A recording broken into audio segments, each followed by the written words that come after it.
Hey everyone, can you believe it? It's already Q&A time again for November 2023. And some really good questions this month. Thank you guys so much.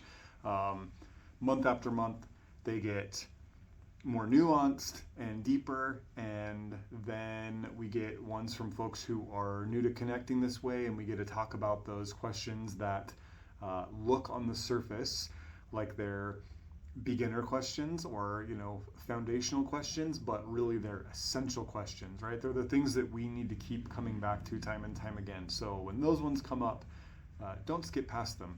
They're reminders of what the soil of this work looks like, and they're a great reminder for me too, so I appreciate it. So I'm going to try to fit 3 in on this video, and the rest will be answered on the thread over on the Patreons, and we'll see how much of this we can get through. So first comes from Donald. Thank you for the great questions, Donald.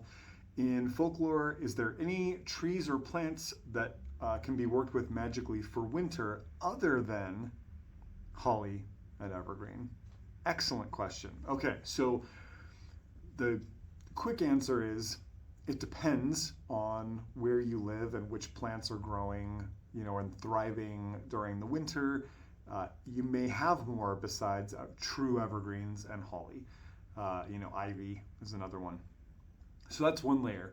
The other layer that I think about is working with plants, especially trees, in their bare state, right? During the winter, they show us their bones. They are stripped of all their leaves, their flowers, their fruits.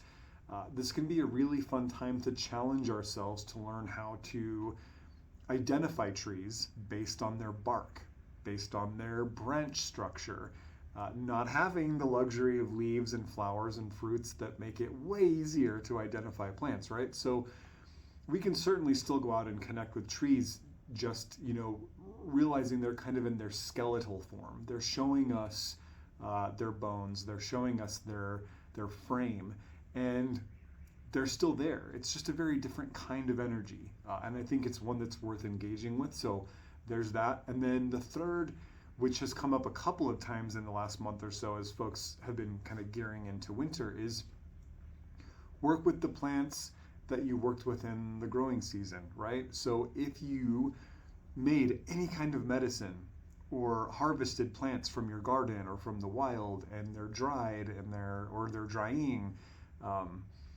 you have a little time capsule, a little snapshot of the growing season, the bright half, in the medicines and the dried herbs that you have crafted. So I really like to take winter as a time to connect with them and honor that, that even as their physical forms have died back or have moved into a state of rest, have crossed the hedge back into the other world, there's still a part of them that's here that's very much invested with their virtues and their vital force and their life energy. So hopefully that's helpful. Just a few perspectives. Winter can be challenging, because there's not as much to do. There's not as many green friends out there to play with. So we have to get creative, but I do feel like the plants show us a different side of themselves at this time of year, and even engaging with them as they rest can help us to engage more with ourselves as we rest. So I think that's helpful. So thank you, great question. Next up, a really beautiful remedial question from Sonia, hopefully I'm saying that right. Have you used Cayenne much for chronic sinus issues and allergies? I always have turned to the TCM sinus formulas, the patents, of which there are many, for those complaints without astounding success. I guess I'm guilty of not taking Cayenne that seriously as a remedy, and now I'm starting to wonder why. Okay, so if you don't know, this question is coming because folks over in my Patreon group, we're just sitting with Cayenne, right? We're spending a whole month sitting with this one plant spirit, learning their medicine, learning their magic, learning how they move in our bodies. We do this every single month. Starting on the new moon, we sit with a different plant spirit for a whole month. And as this question implies, we will learn things about these plants that we did not think possible, right? They will initiate us into their ways. They will show us things. They'll make arrangements in our lives that are unexpected. So on this very practical level, with capsicum, with cayenne, absolutely, right? So I don't want to go too far into a tangent on this, but I do mark these videos, so if you don't want to hear the whole thing, you can skip ahead to the next question, right? Um, Cayenne is a hot, very spicy, some would say acrid, and definitely aromatic herb. And these hot herbs stimulate the blood. They move the blood. They go in and increase metabolic activity and increase organ and function activity in the entire body. And like fire, when we kindle a fire, the heat rises upwards, the smoke rises upwards, the light diffuses outwards. We will experience that same thing from Cayenne. That Cayenne will lift the core fire, the core warmth, the fire energy of the body upwards and outwards. And so, when somebody has a really damp, boggy, watery kind of sinus congestion, maybe the eyes are leaking, maybe there's a dull, achy pressure in the head, which indicates kind of a cold dampness, the nose is running, Cayenne can go in as a fire element herb and not only kind of dry that stuff up so the body can get on top of it, right? Dry the bogginess up, but also push the energy of the sinuses upward and outward so it can kind of resolve the blockage. It can resolve the stagnation, the congestion, which is awesome, right? So Cayenne, I work with Cayenne often for really the whole respiratory system from lower to upper. And it just really depends on the person. If the person is running cold or damp, then bringing in the energy of fire makes sense to warm the coldness or to dry out or move or disperse the dampness, right? This is the way that I practice herbalism, through these elemental languages. So, if somebody had a really hot, inflamed, sensitive to the touch, if you touch the forehead or the sinuses, it's like, oh, sharp pains, maybe getting a lot of colorful discharge from the nose, yellows and greens, I might not use Cayenne. It's kind of adding fire to fighter. Or if Cayenne is in that formula, it's a negligible amount just to increase movement of tissues. But I'd probably find a different one anyway. So absolutely.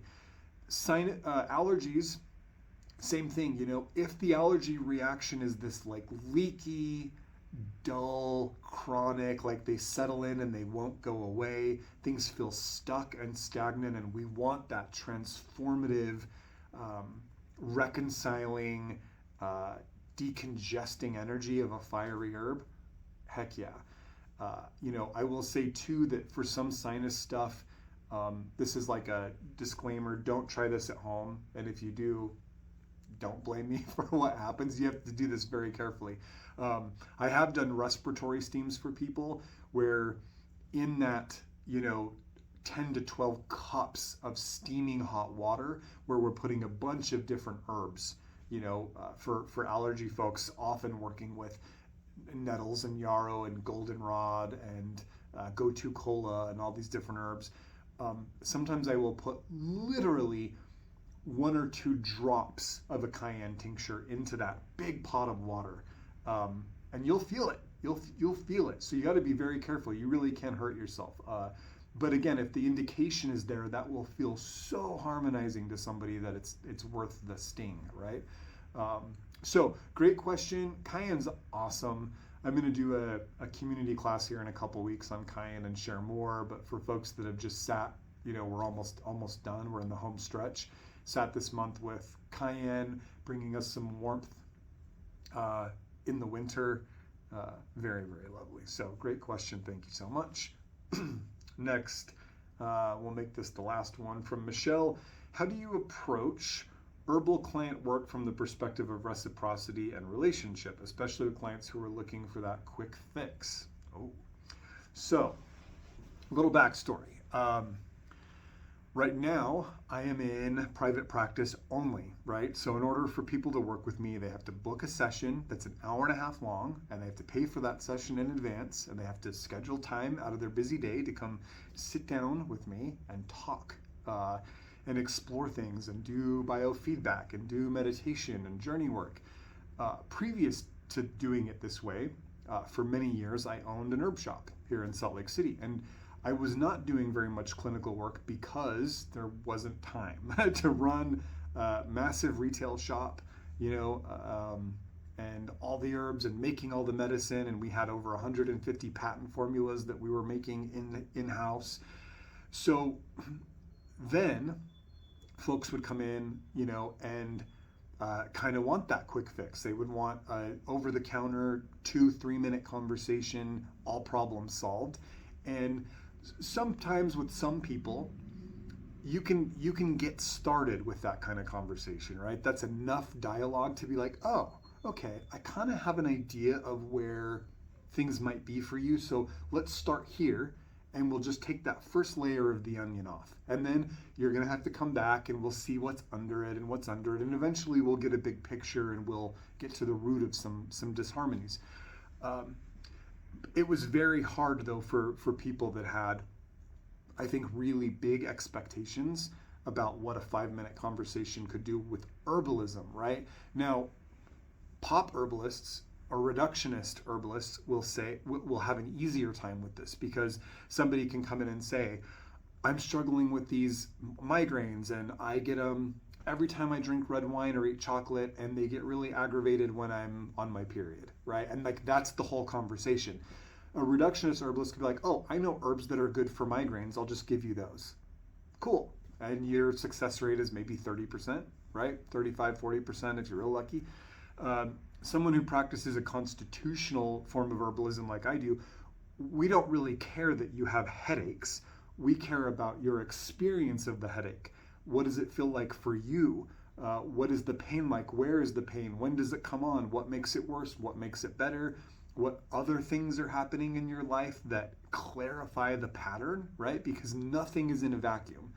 People can think their only issue is that they have sore feet at the end of the day, but I guarantee we will find other things that indicate that pattern, that your body and your life are showing you, here's where the disharmony is. It's not just achy feet. So we do harder work, right? But our success rate closer to 90 to 100%.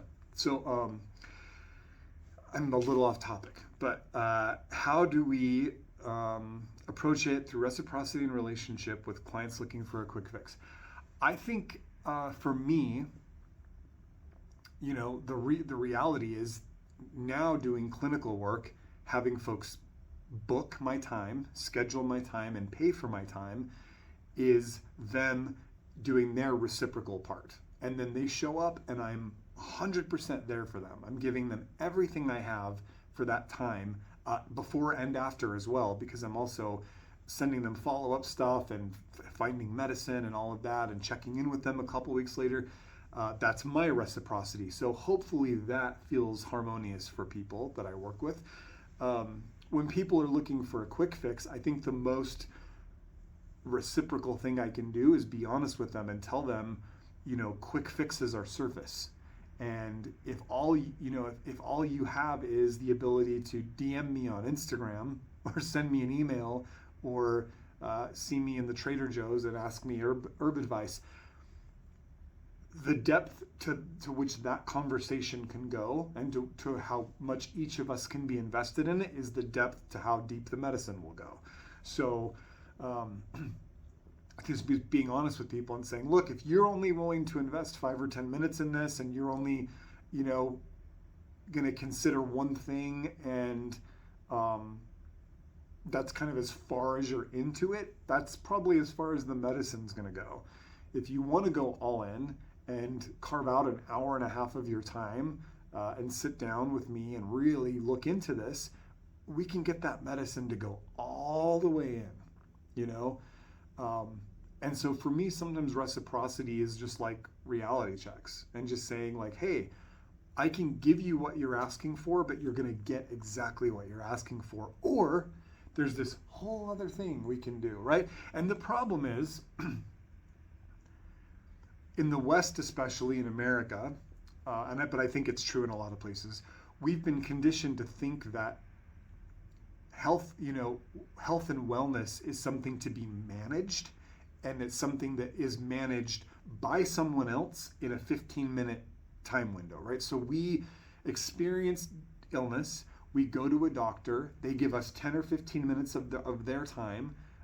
They tell us what they think. They give us a diagnosis.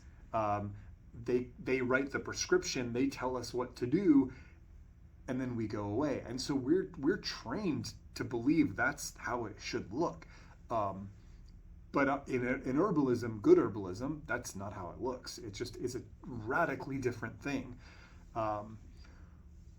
We're not having things done to us. We're having things done through us, right? And it's based on sometimes hours of conversation and follow-ups and vulnerability and lots of listening. Like herbalists generally do more listening than we do talking, and our talking is generally just asking more questions, right? Because we're trying to see the patterns, see the big picture, see where things have started to dysregulate, and then find the herbs that speak to that dysregulation while also honoring the unique nature of the person.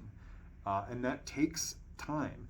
And the way that I practice anyway, and the way that people that I love practice is, herbs are not given as prescription, and there's not really a diagnosis. There's an assessment of where the disharmony is, and we always want to find some agreement with the client. Like, does that feel right to you? Does this feel good to you, what we're talking about? And when I bring these herbs up, does the through biofeedback, does the physical body react well to these herbs? When I talk to you about the stories or the medicine of these plants and my experiences with this plant, does that feel good to you or not? I'm very client-led in the way that I work because I think that's how it should be, So hopefully that answers your question. I know it's a lot. I do want to do some more classes on my clinical work, and maybe what'll happen is in addition to the Through the Hedge class that we do every month, where you kind of get to see me work with a client, I might dedicate 1 or 2 advanced classes next year to sort of like what it looks like, but also the immersion programs that I offer will take you there too if you're interested in that kind of stuff. So thank you guys so much. 3 fantastic questions. Always bring in the great questions. For November 2023, we've got our Pine Plant Spirit Journey starting here in just a couple of weeks, and I'm really excited to be working with evergreen medicine this winter, and lots of really fun stuff coming up real soon. So stay tuned. Make sure and ask your questions every month. I post a question call on Patreon for all levels on the 20th of every single month. You type your question in down there, and then you see the response here on the video, and some of the coolest stuff comes up in these. So I look forward to these every month. Thank you guys so much.